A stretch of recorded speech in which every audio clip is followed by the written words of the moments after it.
Hello and welcome to more of finding inverse trig derivatives. So we previously saw how to find the derivative of sine inverse of x. Now let's go ahead and find the derivative of cosine inverse of x. So what we're going to do is we are going to go ahead and set cosine of x. Let's set g of x as cosine of x. Then g inverse of x is cosine inverse of x for our function f of x.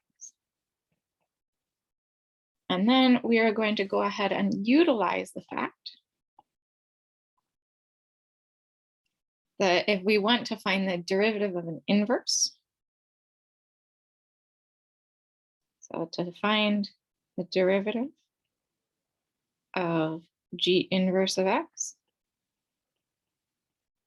what we need to do is find the derivative of g, do 1 over that, and then we will evaluate the derivative of g at g inverse of x. So again, the reasoning behind this is g inverse essentially, or g inverse and g go back and forth of each other. So if g inverse takes x to y, g will take it back. So if we want to evaluate g actually is going to be evaluated on the y's in this case instead of the x's, or you could swap those. Let's actually do instead of x and y. Let's do g inverse would take a over to b and g takes it back. So if instead of x's, we imagined that we were plugging in a, right? Well, a works for g inverse, but g instead should be evaluated at b. Similarly, g prime should be evaluated at b. So this is a, this is b, and that's what we would need inside, right? So in this case, g is our cosine of x. So if we want to find the derivative of cosine inverse of x,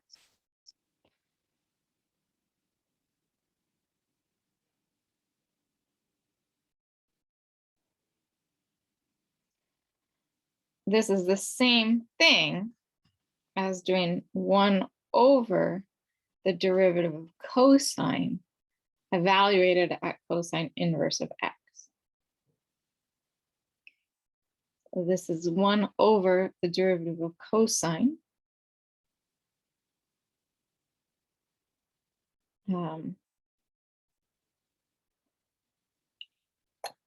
Again, this is g inverse g prime, 1 over g prime evaluated at g inverse of x, or 1 over g prime evaluated at cos inverse of x. G prime we know, right? So g prime, if g of x is cosine, g prime of x is negative sine of x. So g prime we now know, and so we can go ahead and replace this.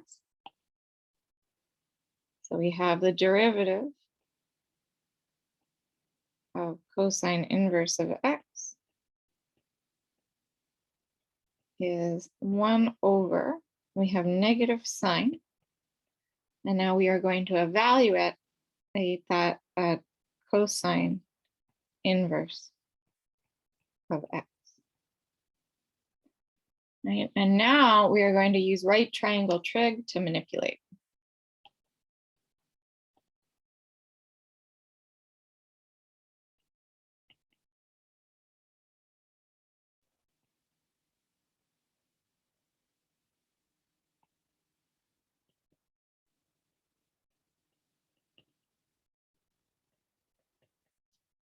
need to give myself a bit more space.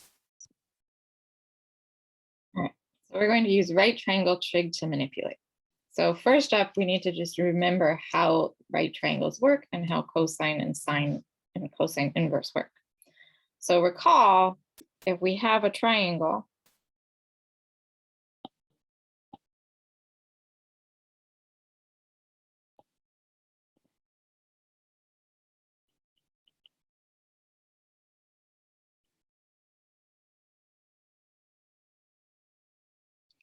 if this is angle theta, I'm going to call this opposite, adjacent, and hypotenuse. Right. Sine of theta is opposite over hypotenuse. Cosine of theta is adjacent over hypotenuse. Those are the real relevant ones right now, but just in case, tan theta is opposite over adjacent.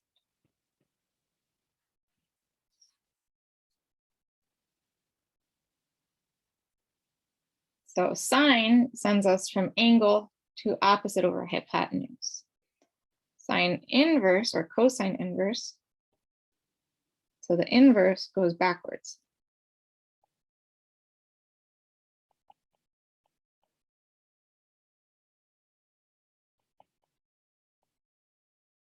Oops, sorry, that should have said cosine inverse for the second one.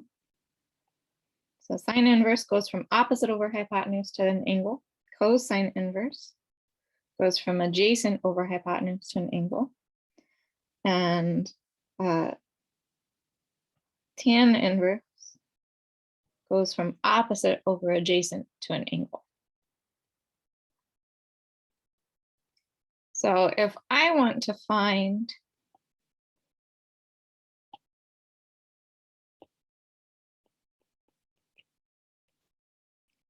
sine of cosine inverse of x. Cosine inverse, we're going from adjacent over hypotenuse back to our angle. So what we're saying is that x is acting as our adjacent over hypotenuse. Sorry.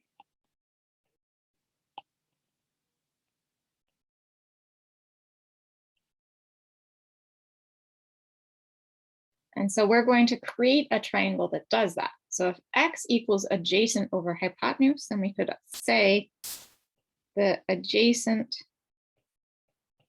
is equal to x. And we could set hypotenuse equal to 1, and then we get precisely what we were asked for. So we're going to now create that triangle. I still need more room.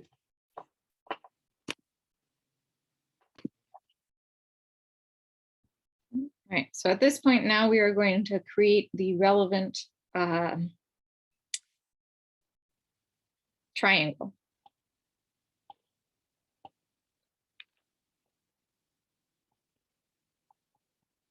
So create the corresponding triangle.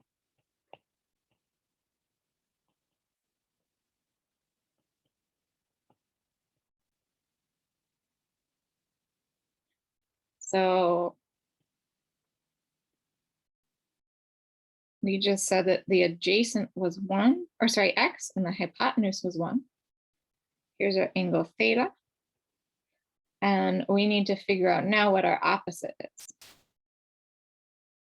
So by using the Pythagorean theorem, this should be the square root of 1 squared minus x squared. Right? The Pythagorean theorem would be opposite squared plus x squared equals 1.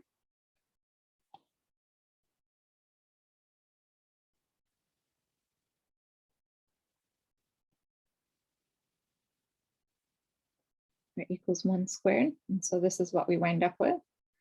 Or again, if we simplify, we just have the square root of 1 minus x squared. So now if we take sine of theta, or sine of cosine inverse of x,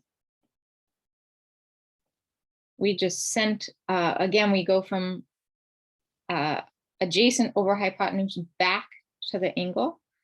So cosine inverse of x is just theta. So we have sine of theta.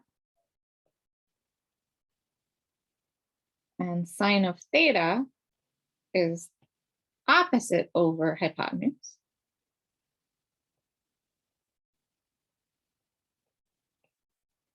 Or square root of 1 minus x squared over 1, better known as the square root of 1 minus x squared.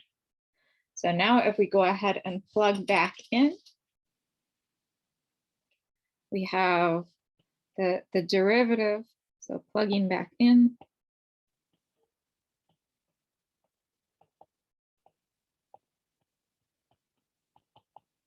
we have the derivative of cosine inverse of x was negative 1 over sine of cosine inverse of x. Right, again, if I scroll way back up, right, we were 1 over negative. I just pulled the negative out front in this case. And then from here, we just figured out that sine of cosine inverse of x was square root of 1 minus x squared. So this is negative 1 over the square root of 1 minus x squared. And let's go ahead and do one more. We're going to find the derivative of g of x equals cotangent, or the inverse of cotangent of x. So again, we'll go ahead and set f of x equal to cotangent of x. Then g of x is f inverse of x, or cotan inverse of x. So if we want to find g prime of x is the same thing as taking the derivative of f inverse of x, which is the same thing as 1 over the derivative of f evaluated at f inverse of x.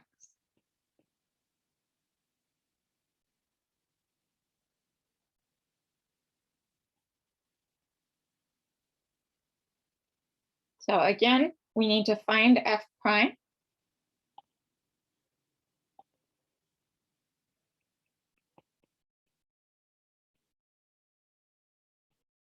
So to find f prime of x, we had f of x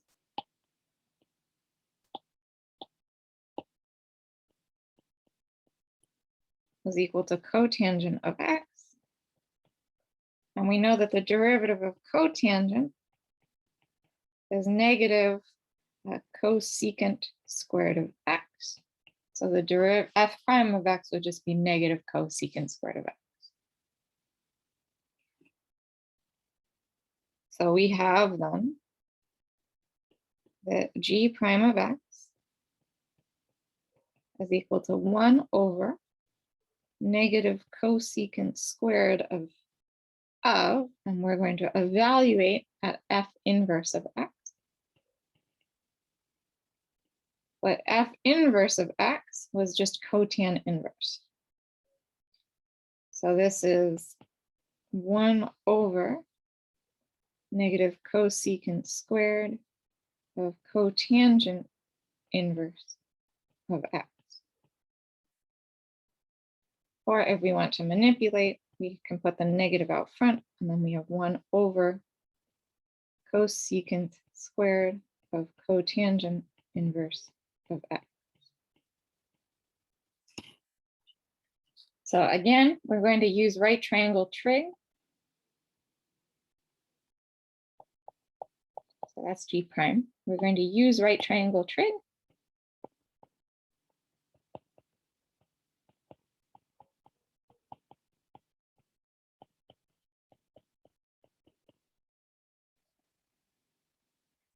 So again, if we have our angle theta,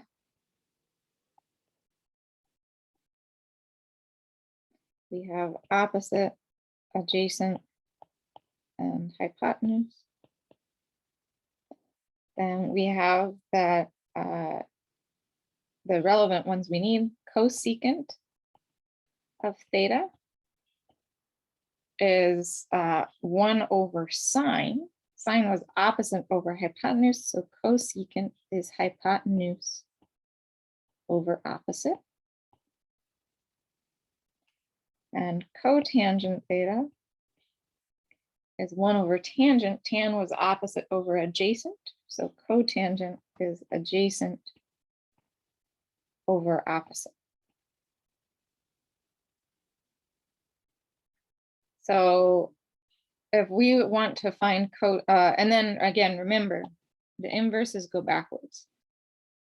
So cosecant inverse takes hypotenuse over opposite back to theta, and cotan inverse takes adjacent over opposite back to theta. So we are looking to find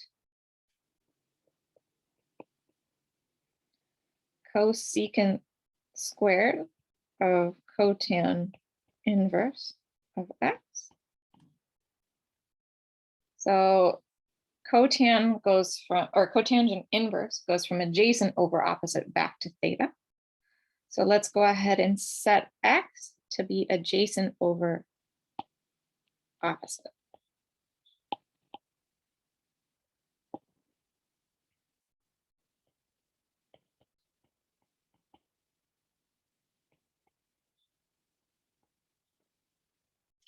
So what we could do is we could say then set adjacent equal to x and opposite equal to 1, and we would get adjacent over opposite equals x. So now we're going to create our triangle.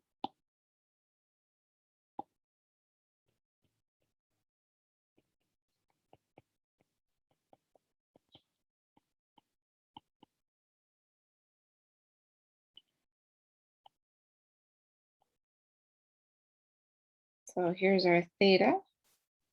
Adjacent is x. Opposite is 1. That means that our hypotenuse should be equal to the square root of x, or 1 squared plus x squared.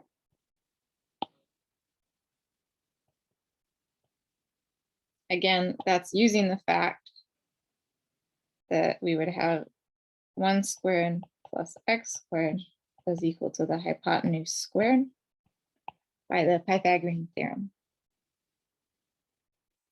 Now we wanted cosecant squared of cotan inverse of x. We just set up this problem so that adjacent over opposite would go back to theta.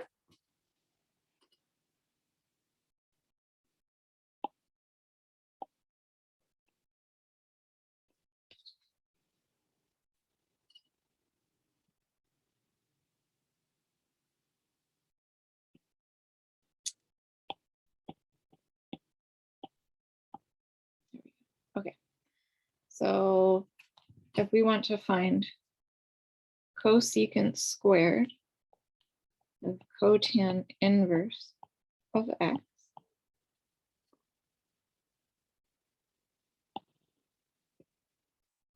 this is adjacent over opposite. Cotan inverse of x is theta.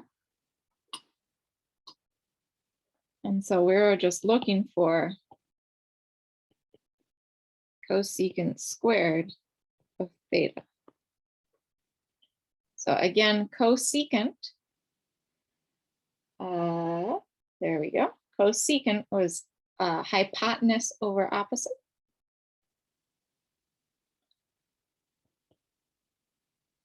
So we have cosecant is hypotenuse over opposite, and then we are looking at this whole thing squared. Our hypotenuse was the square root of 1 squared plus x squared, and our opposite was 1. So this is the square root of 1 squared plus x squared over 1, the whole thing squared.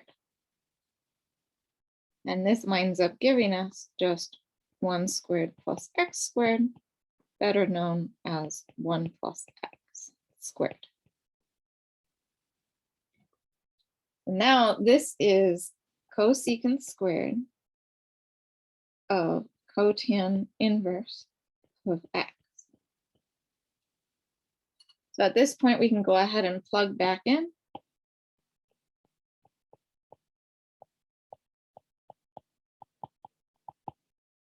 And we have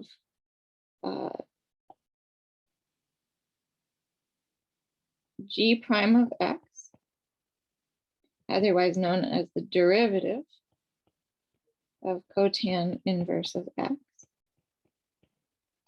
is equal to, we had negative 1 over cosecant squared of cotan inverse of x.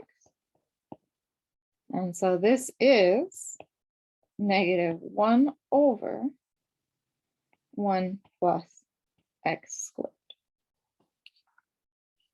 So we are doing a variety of things as we do these problems. We are using our right triangle trig to do a bunch of manipulation, and then also using our rule for taking the derivative of an inverse function.